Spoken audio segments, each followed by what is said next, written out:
Autolite and its 98,000 dealers bring you Mr. Ronald Coleman in tonight's presentation of Suspense.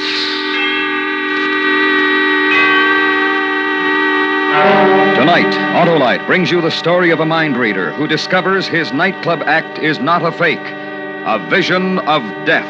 Our star, Mr. Ronald Coleman. Help! What's the trouble, Oscar Otto? It's my battery, Harlow. Water, please. Why, sure. But why not avoid that battery distress, Oscar? Get an Autolite Stay Full, the battery that needs water only 3 times a year in normal car use. Is that a fact, Harlow? A fact that millions of cars and owners have proved for themselves, Oscar. And the Autolite Stay Full gives longer life, too. Fiberglass retaining mats protect every positive plate to reduce shedding and flaking and give the Autolite Stay Full longer life, as proved by tests conducted according to accepted life cycle standards. Where do I get this no-worry battery, Harlow? From your nearest Autolite battery dealer. To quickly locate him, phone Western Union by number and ask for Operator 25. I'll tell you the name of your nearest Autolite battery dealer where you can get an Autolite Stay Full, the battery that needs water only 3 times a year in normal car use. And remember, from bumper to tail light, you're always right with Autolite. And now, Autolite presents A Vision of Death, starring Mr. Ronald Coleman, hoping once again to keep you in suspense.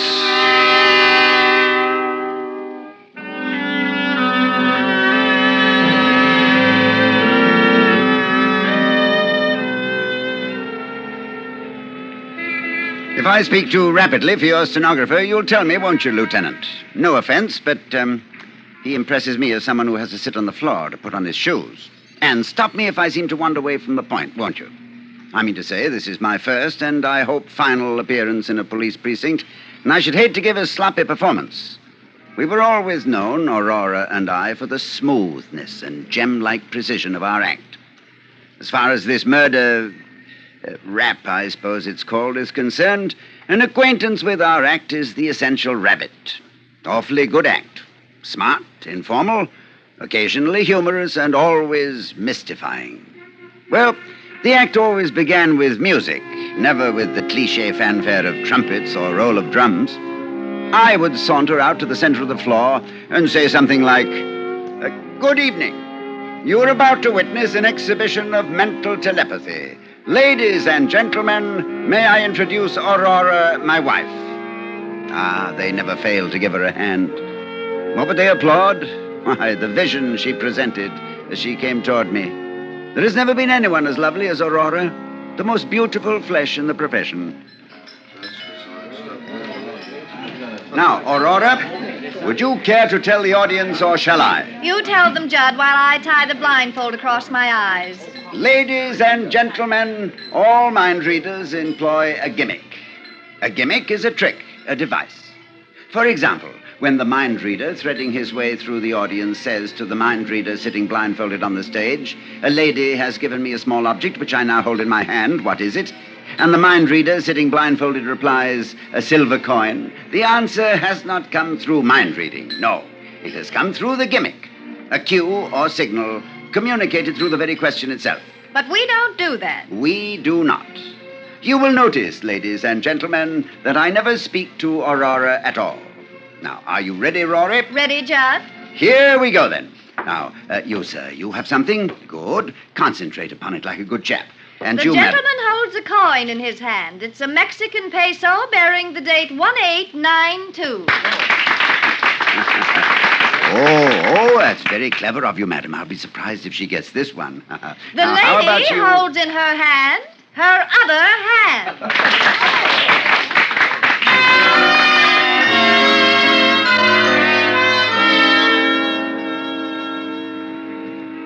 Yep, a sucker once born remains a sucker till death. The audience never realized, never in all the years we worked, that although I was not speaking to Aurora directly, my chatter nevertheless was loaded with signals and cues for her guidance. By revealing the gimmick, we concealed the gimmick, and that, Lieutenant, is the ne plus ultra of gimmicks. Yes, it was as crude as that, but it enabled us to work 50 weeks a year here and abroad at an average of over 1,000 a week. Of course, I always gave some credit for our success to our agent, Harry Arnold, although Rory was inclined to give him no credit at all. Good news, Judd. I've managed to book the act into the College Inn in Chicago with a 4-week guarantee. That's not bad, huh? Get him. He managed to book the act. I suppose they never heard of us in Chicago. I suppose we weren't held over there 6 weeks when we played the Sans-Souci in 1948. Well, you think it's easy to get a 4-week guarantee these days? Money is short. Money is tight. I have never yet heard you say money is long, money is loose. You have to sweat for your 10%, don't you? Yes, you do. In a pig's ear, you do. Agents, they're all alike. There's gratitude for you. There's the milk of human memory. What were you when I first saw you? Nothing, not this much. Playing 10 a day under canvas in Monash, Wisconsin, and paid off in bottle tops. I worked, I schemed, I sweated. Agents, all of them. All they know is how to live off a dead whale. Scum of the earth. I'm not going to take that from you. You hear me? You'll take it, baby, along with the 10%. You'll take it, you'll chew it, you'll swallow it, and you'll keep it down. How do you like that? I'm warning you, kid. Don't push me too far. Don't push me. Children. Now, on your way, Harry, and don't let it get you down. I think a 4-week guarantee is pretty good. Thanks, Judd. If it wasn't for you, I'd... Yeah, why go into it? I'm going for a walk.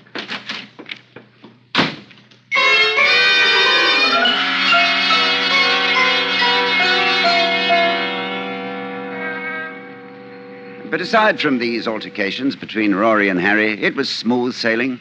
We wore the best, ate the best, drank the best, stayed at the finest hotels.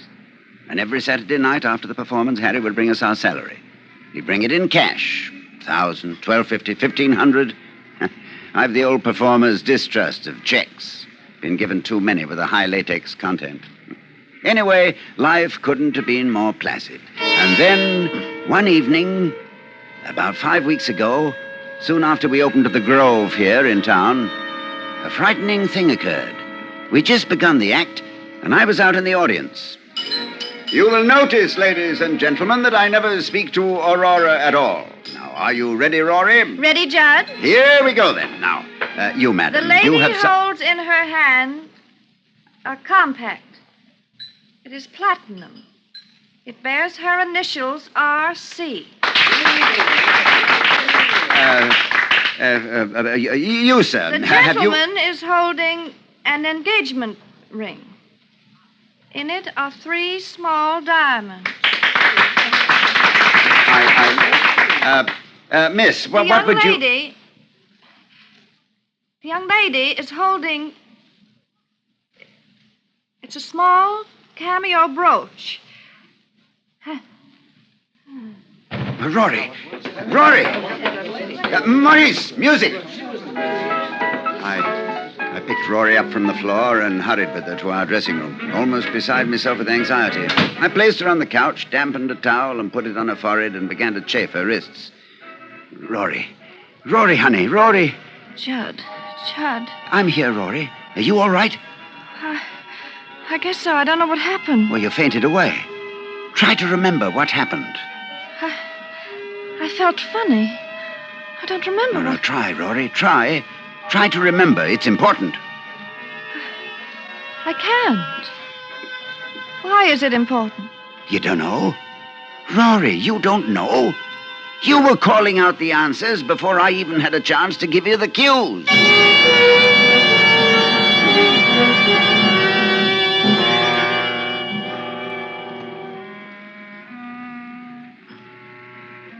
Do you believe in telepathy, Lieutenant? I don't mean the sort of thing Rory and I usually did. I mean real telepathy. I never did either until that night. I don't mind telling you I was badly shaken. I mean, after all, I knew we'd been using a gimmick, and suddenly it began to happen without the gimmick. Scared us to death. We didn't know what we were getting into, but we went on with the act. And in my mind, I began to search about for the answer. I found it, of course. You'll find a gimmick in almost everything, if you look hard enough. I've got it, Rory. We worked together so long that you know what I'm about to say before I say it. From my inflection, my pauses, even my movements. You see? Oh, Judd, that has to be it. Oh, this is marvelous. When Harry gets back, I'll tell him about it. And if I last till tomorrow, we can ask the management for more dough. As soon as he gets back, next Thursday. Tonight. How much more should we ask for? Tonight? What made you say tonight? Well, I don't know. Well, you were there when he told me he'd be in Palm Springs till Thursday. What made you say tonight? I don't know. What difference does it make? Stop picking on me. So I made a mistake, so what? I don't see how you can make such a mistake, that's all. Oh, Judd, leave me alone. I've been worried half crazy about really being able to read your mind. I've been under a strain. So Harry's coming back Thursday and not tonight. All right, are you satisfied? He'll be here Thursday, not tonight. You Justin Stone, mister? This dressing room, eh? Yeah, what is it? Telegram, sign here. Sign for it, will you, Rory? There you are, kid. Judd, I'm sorry I blew up in your face. Judd, what's the matter? It's from Harry. He's coming in tonight.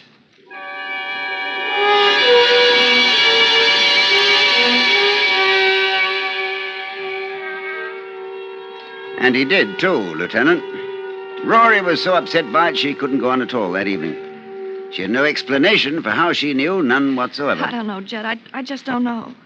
My mind seemed to go blank. I seemed to hear a voice whisper in my ear, Harry Arnold will be with you tonight. That's all. When we got back to our suite at the hotel, Harry was there, waiting for us. What happened?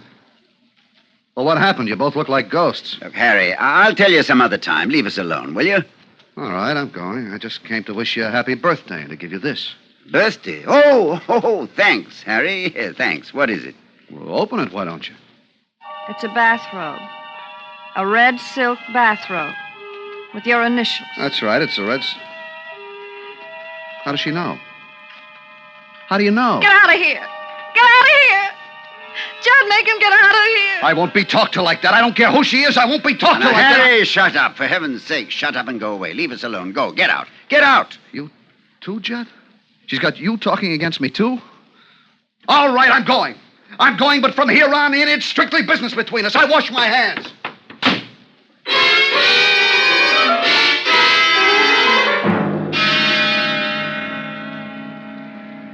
He kept his word, Lieutenant. From that time on, he kept himself to himself. And I was prepared to let it go at that, much as I liked Harry. Until the night I was awakened by Rory, moaning in her sleep. No. No, please, no. No. Rory, no. Wake up. You're having a bad dream, Rory. No. Huh? Judd. Shh. It's all right. I'm here. Oh, Judd. What, Rory? The voice. Whispering again? Yes. Oh, Judd. What? He's going to kill me. Harry Arnold is going to kill me.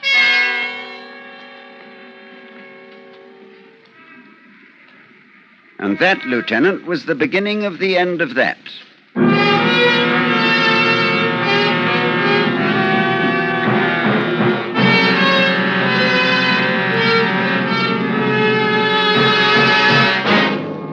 Autolite is bringing you Mr. Ronald Coleman in A Vision of Death.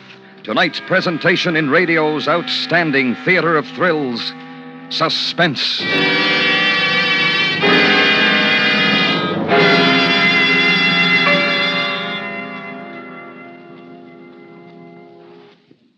Harlow, here's a riddle. Shoot, Oscar Otto. I got it, and I have it. You've got an Autolite Stay Full battery, and now you have a power-packed Paragon that gives quick, dependable starts and needs water only 3 times a year in normal car use. You said a stay full, Harlow. Just what every driver should say when he needs a battery, Oscar. An Autolite Stay Full with the fiberglass retaining mats protecting every positive plate to reduce shedding and flaking and give that brawny battery longer life, as proved by tests conducted according to accepted life cycle standards. So, friends, choose the battery that states right on the case, needs water only 3 times a year in normal car use.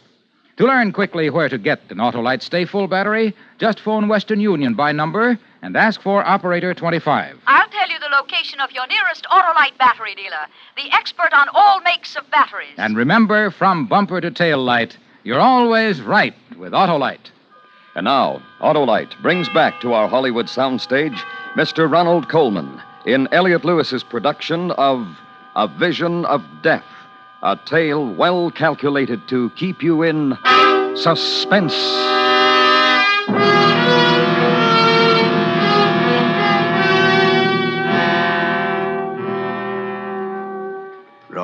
Rory, get a grip on yourself. He's going to kill me. Harry's going to kill me. Don't be ridiculous. Stop it now. It was just a bad dream. He's going to kill me. Will you stop that? Will you stop saying that? Judd, hold me. I'm frightened.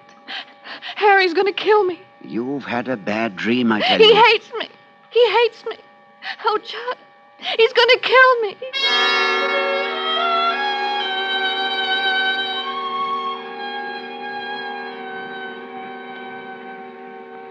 I'm a rational man, Lieutenant.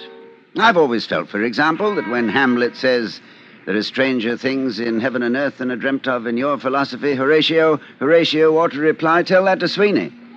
I knew there was no such thing as mental telepathy. I knew it as well as I know I'm sitting here talking to you. Up here in my head, I knew it. And yet, the next afternoon, I found myself entering a gun shop and purchasing a revolver and a box of bullets, determined that before Harry Arnold could so much as injure one hair of Rory's head, I would kill him. I should have gone directly to the police first. You're using hindsight, Lieutenant. I had all that out with Rory. Please, Judd, please, go to the police. Tell them about this. Let them handle it. Well, tell them what? That by reading his mind, we've learned Harry intends to murder you? They'll believe us. They've got to believe us. You're reasoning like a child. They'll decide that it's either a publicity stunt or else that we're both lunatics. But if I tell them about the telegram and the birthday present... Rory, we have no proof. We have to do something. What? Tell me what? You know he intends to kill you. I know he intends to kill you. But what can we do? Do you know when he's going to do it or how he's going to do it? No. He hasn't decided yet. Oh, Judd, isn't there anything we can do? Nothing. Except wait.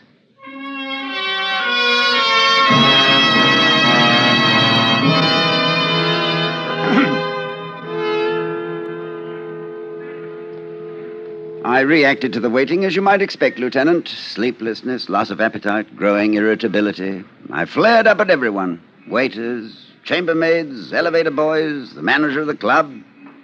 The manager of the club? He finally said to me, Stone, what the devil's gotten into you? I'd really like to know. "None of your business." Well, look, I'm only trying to be nice. Oh, shut up and leave me alone. Sure, I'll let you alone. I'd let you alone right now if your contract didn't have another week to run. But after that, I'll let you strictly alone. You'll never work this club again. You maniac.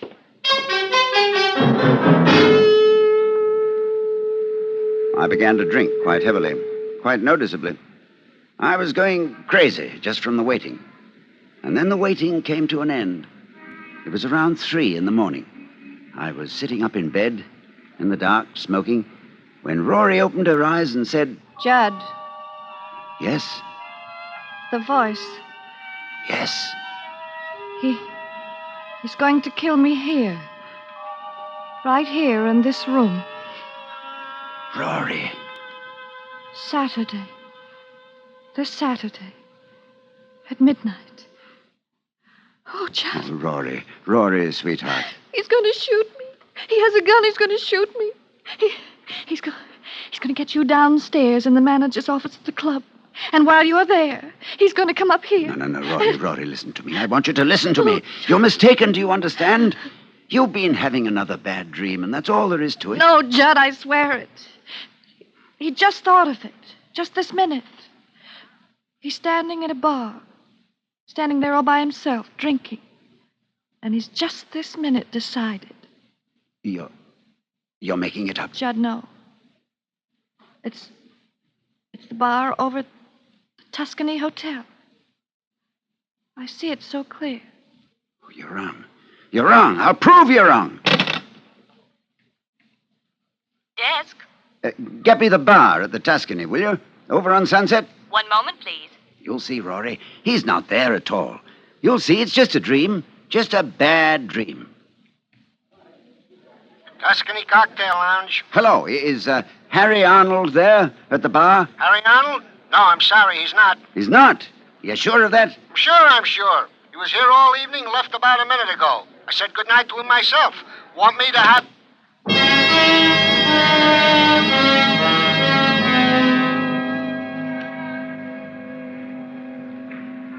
Look, Lieutenant, my hands. It's just the memory of how I felt at that moment when my hands begin to tremble again. Amazing, isn't it? Now, that was last Thursday night, or rather Friday morning. Towards daybreak, Rory sobbed herself to sleep, but I was restless. I got dressed and went downstairs and got into my car. The long drive has always relaxed me. But when I got behind the wheel, I don't know what it was, possibly the fresh air, but all at once I felt as though I couldn't keep my eyes open for another moment. Simply had to have some sleep. So I crawled into the back seat, curled myself up in one corner, pulled the rug over me, and went out like a light. I was awakened around noon by the sound of voices. Don't smile at me, you idiot. They may see us. Look businesslike. Where is he? I don't know. Since he hasn't got the car, he must be out walking. Did he fall for it last night? Just like he fell for all the rest of it. The red bathrobe, stooges you planted in the audience. He even phoned the bar just after you left. Oh, I timed it beautifully. Satin skin. I can hardly keep away from you. After tomorrow night, we'll have all the time in the world for each other, Harry. You bought the whole story, that it's going to happen at midnight? Tomorrow, your place? Every word. Just do what you have to do now. Remember to come to the dressing room before the 8 o'clock show. Tell him you've set up a meeting with Stamper, the manager, in Stamper's office at 12.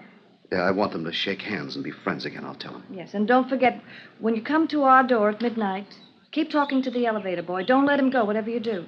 You want him to testify with self-defense. Don't worry. I won't forget a thing. You'll handle all the rest of it? Just leave it to me. I mean about his gun. That's pretty important, you know. Don't worry. It'll misfire.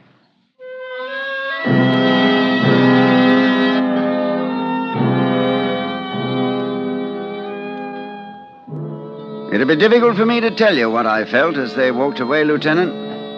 One part of me felt the way a man ought to feel, I suppose, when he learns that the woman he loves is not only unfaithful, but plotting his death as well. But another part of me felt only relief. Relief at learning there was a gimmick in this too. They'd been fairly clever for amateurs.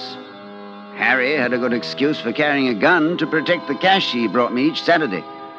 My own behavior in recent weeks would lend weight to what he would probably offer in his defense, that I must have been crazy, that for no reason at all I'd opened the door, pointed a revolver at him, and threatened his life, that he had to shoot in self-defense. The presence of the elevator boy, that could mean only that Harry would shoot just as soon as I opened the door. I'd be found dead with a revolver in my hand and a heartbroken agent at my side. Tableau. I found myself hoping, as I never hoped before, that they'd come to their senses before Saturday. That they'd realize what a vicious, inhuman thing it was they were planning. But just before the 8 o'clock show that night, there was a knock at the door of our dressing room. Come in. Judd, I've been talking to Stamper, the manager. He's sorry there's bad blood between you and wants to square it. I told him you'd be in his office at 12 to talk things over. All right with you? Yep. We don't want it so we'll never work here again, do we? I mean, there's no reason we should. No reason at all. Button my dress, Judd. See you later, Judd. Yeah, later.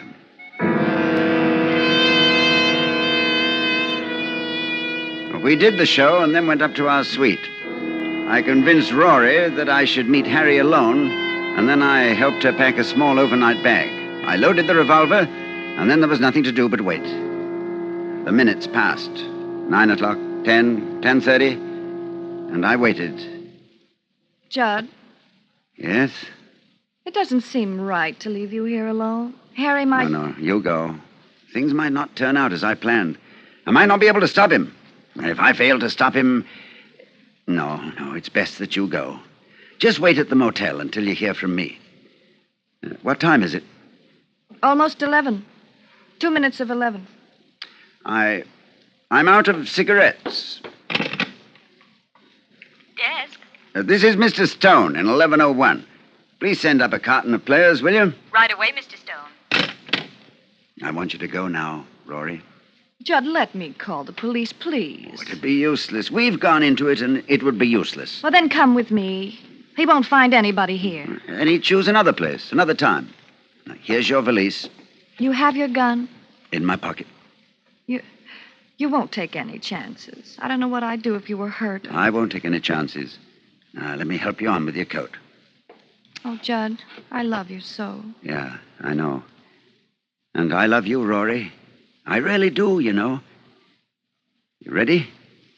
Yes. 11 o'clock. He'll be here in an hour. Yeah. Go now, Rory. Kiss me goodbye. Judd. Oh, the cigarettes. Get them, will you, darling, while I find change?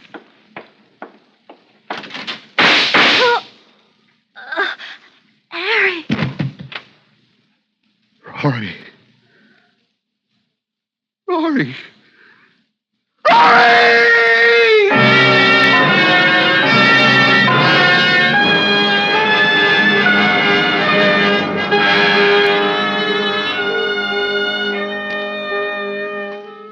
I shall always remember the look on Harry's face, Lieutenant, as she sank to the floor. They'd concocted a bad dream between them, and it had come true. I'll bet he still doesn't know how it happened. If you pass his cell, you might tell him. Just whisper the word gimmick into his ear. Yeah, that's what I said, gimmick. I gimmicked the clock while Rory was dressing, set it back a full hour. It was 11 to her, but 12 to him. I adore gimmicks, don't you?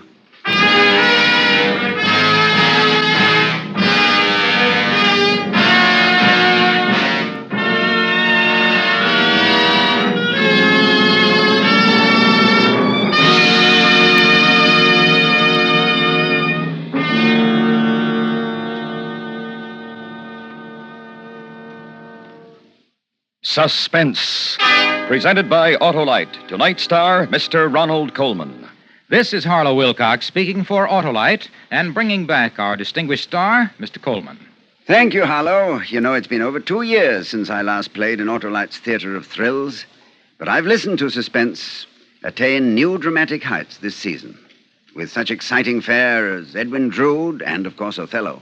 Harlow, my congratulations to our producer-director, Elliot Lewis, and to Autolite for magnificent radio entertainment. Thank you, Mr. Coleman. And friends, you can always expect the finest from Autolite, the world's largest independent manufacturer of automotive electrical equipment. Every Autolite product is backed by constant research and precision built to the highest standards of quality and performance. No wonder Autolite serves the greatest names in the industry. Yes, from bumper to tail light, you're always right with Autolite.